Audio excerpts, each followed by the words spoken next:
The Assembly will hear an address by His Excellency Mohammed Shehbaz Sharif, Prime Minister of the Islamic Republic of Pakistan. I request protocol to escort His Excellency and invite him to address the Assembly.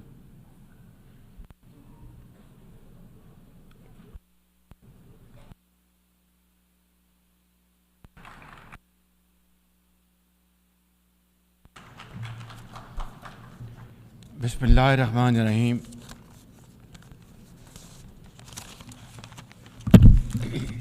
Mr. President, heads of state and government, excellencies, delegates, ladies and gentlemen, Assalamu alaikum wa rahmatullahi wa barakatuh, and a very good morning.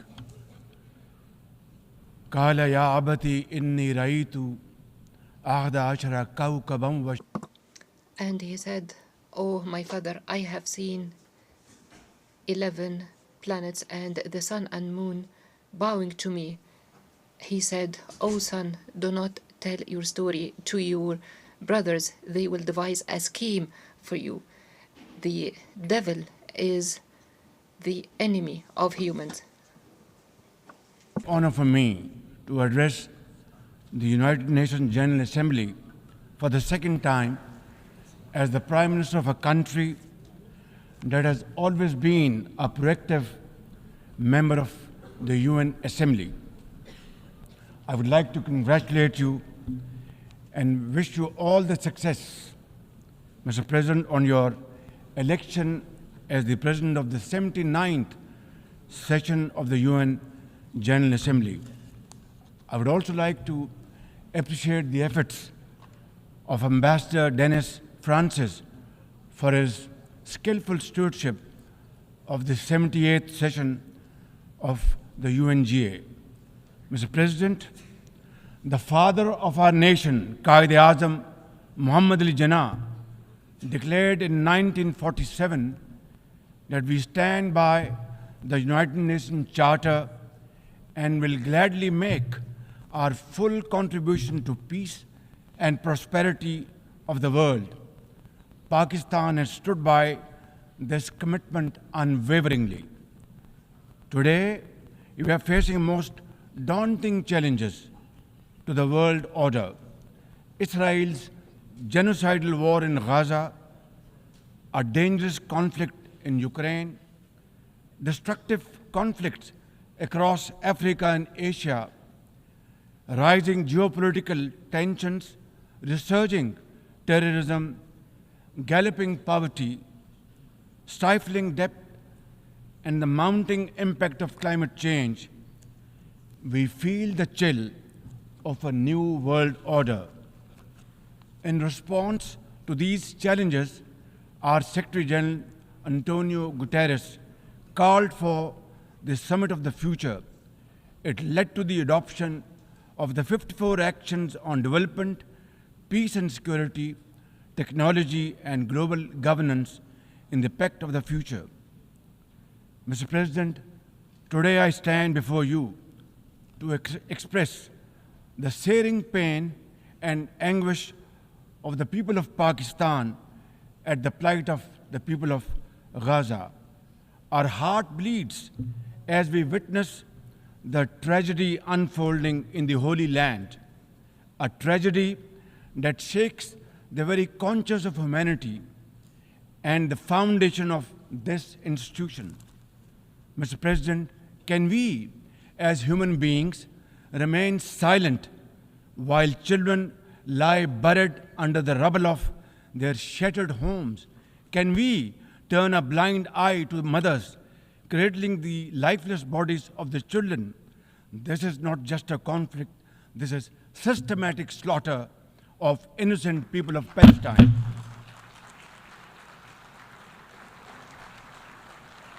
Ladies and gentlemen, an assault on the very essence of human life and dignity. The blood of Gaza's children stains the hands of not just the oppressors, but also those who are complicit in prolonging this cruel conflict. When we ignore their endless suffering, we diminish our humanity. It is not enough to condemn, Mr. President. We must act now and demand an immediate end to this bloodshed. We must remember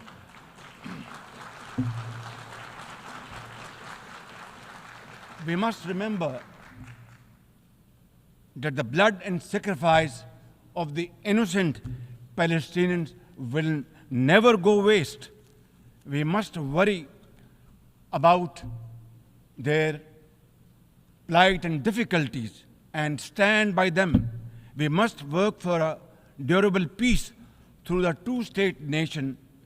We must seek a viable, secure, contiguous, and sovereign state of Palestine based on the pre-1967 borders with Al-Quds al-Sharif as its eternal capital, and to advance the goals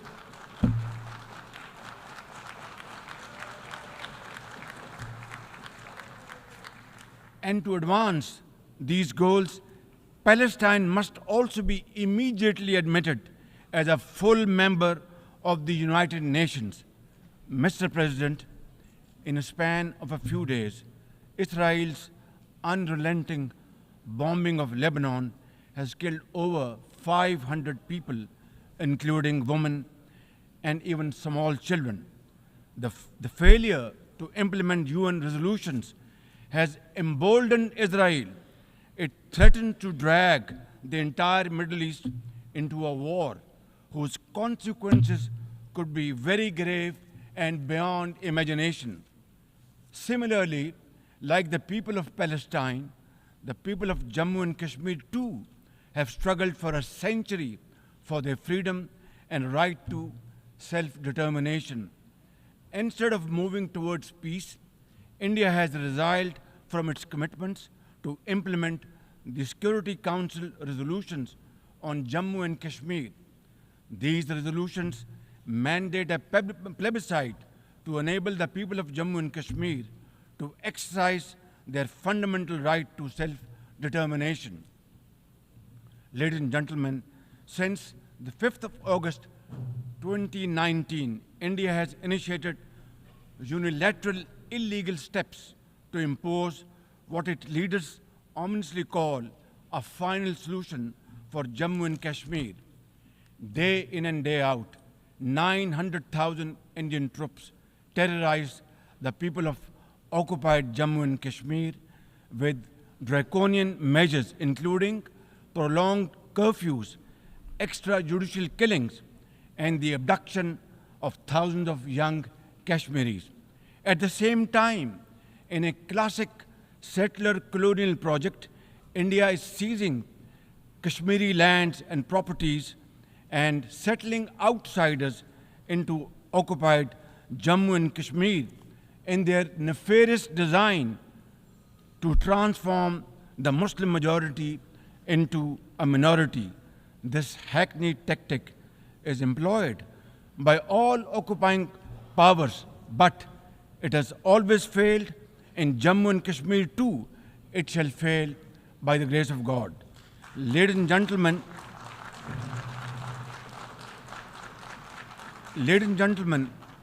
the Kashmiri people are resolute in rejection of the false Indian identity. The New Delhi seeks to impose upon them very, very severe conditions, and atrocities are being committed every hour. India's policy of brutal coercion and oppression in occupied Kashmir has ensured that Burhan Wani's legacy continues to inspire the struggle and sacrifices of millions of Kashmiris. Inspired by the legitimacy of their epic struggle, they remain defiant. Their heart-wrenching stories remind us that behind every statistic lies a human life, a dream deferred, and a hope shattered. Even more worryingly, it is engaged in massive expansion of its military capabilities, which are essentially deployed against Pakistan. Its war doctrines envisage a surprise attack, and a limited war under the nuclear overhang. Thoughtlessly, India has spurned Pakistan's proposals for a mutual strategic restraint regime. Its leadership has often threatened to cross the line of control and take over Azad Kashmir. Ladies and gentlemen, Mr. President, let me state in no uncertain terms that Pakistan will respond most decisively to any Indian aggression.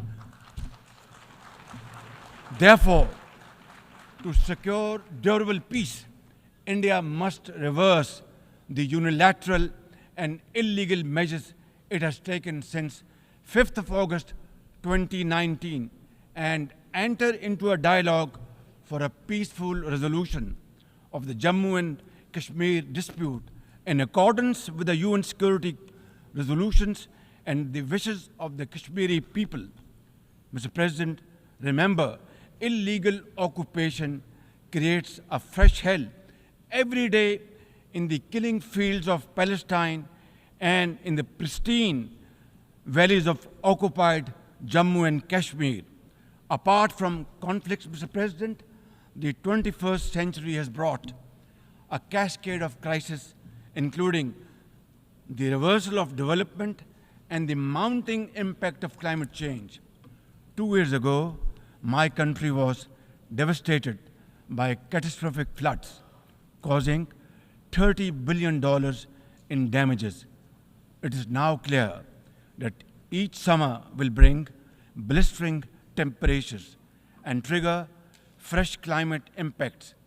Pakistan emits less than 1% of global carbon emissions, yet we have paid a very heavy price for no fault of ours. This is most unfair in any calculus of global justice.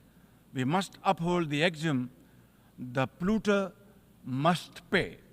Ladies and gentlemen, Pakistan looks forward to fulfillment of commitments made by our development partners to support the achievements of the SDGs and climate goals, including a new annual goal beyond $100 billion in climate finance.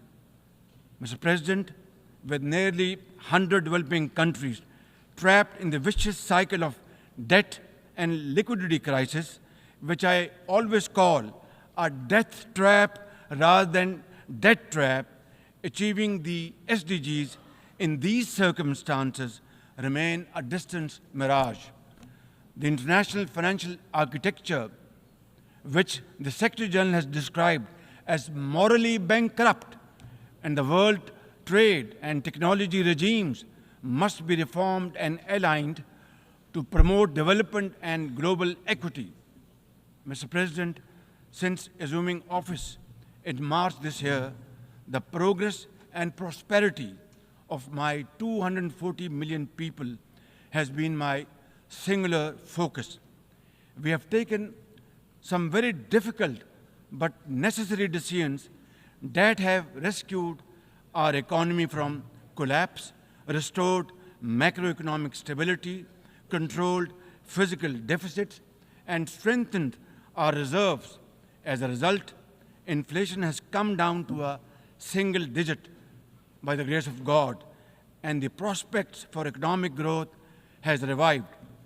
I would like to explain this challenge and the way we are negotiating, Mr. President, by reciting a stanza from a poem which enormously makes me very emboldened, very brave, and hardworking, and commit untiring efforts. And this stanza is a befitting example of hard work and, of course, facing challenges, and then pave the way for success stories.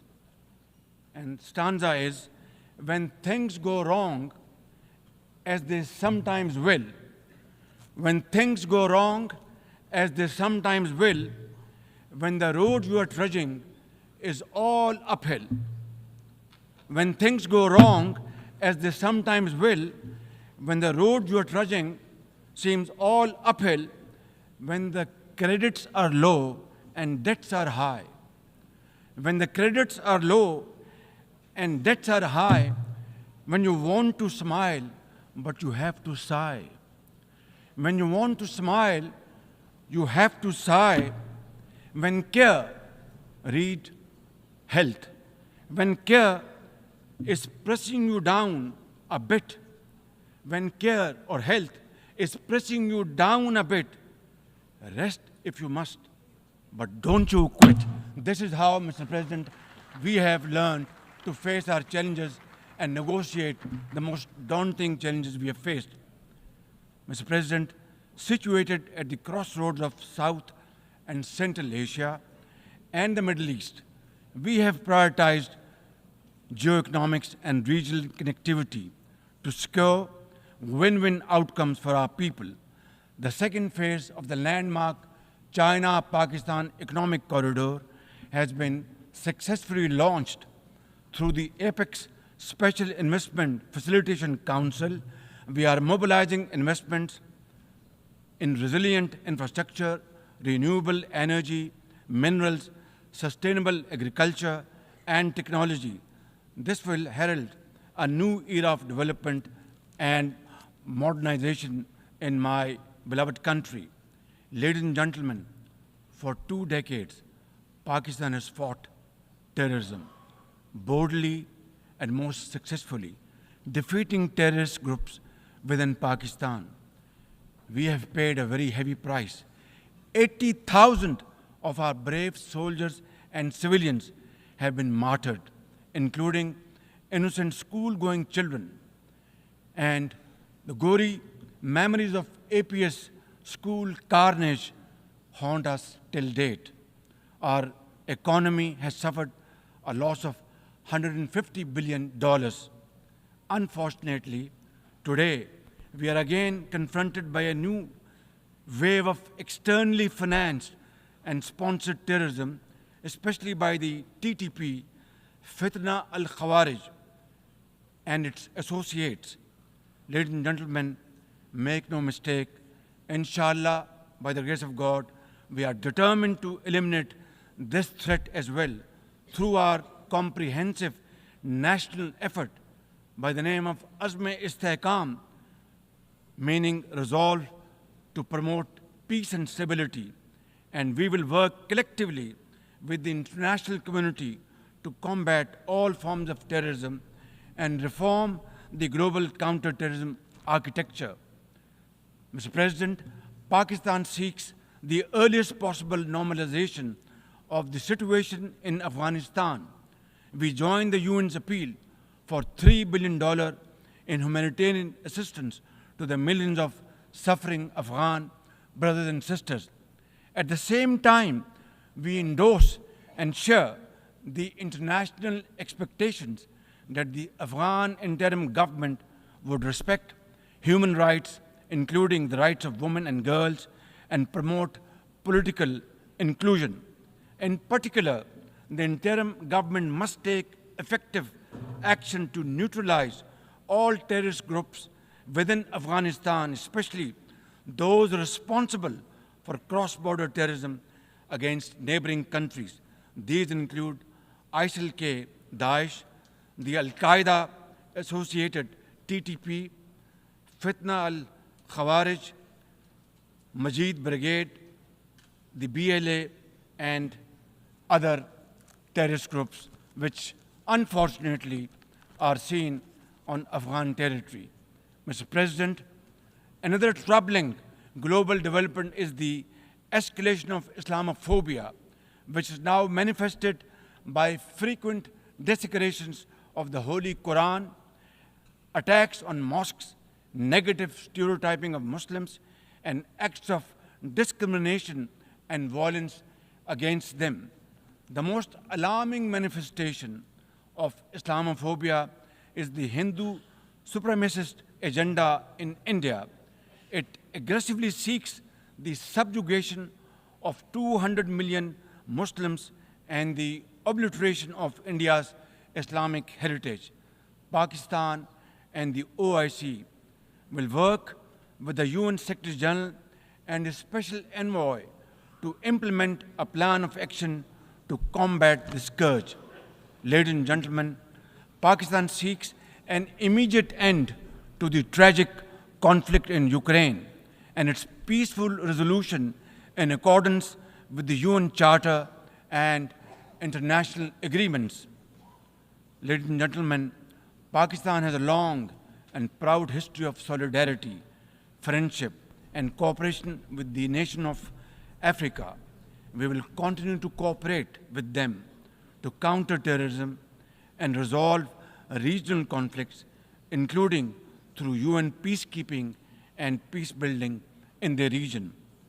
Finally, Mr. President, as we leave this august hall, we must carry with us a message for our people, that the weak are not voiceless, that the oppressed should not lose hope, that poverty is not preordained, and that Allah Almighty promise of justice and equality in our terrestrial home must be respected.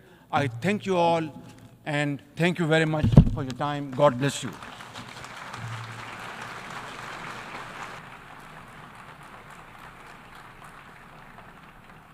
On behalf of the Assembly, I wish to thank the Prime Minister of the Islamic Republic of Pakistan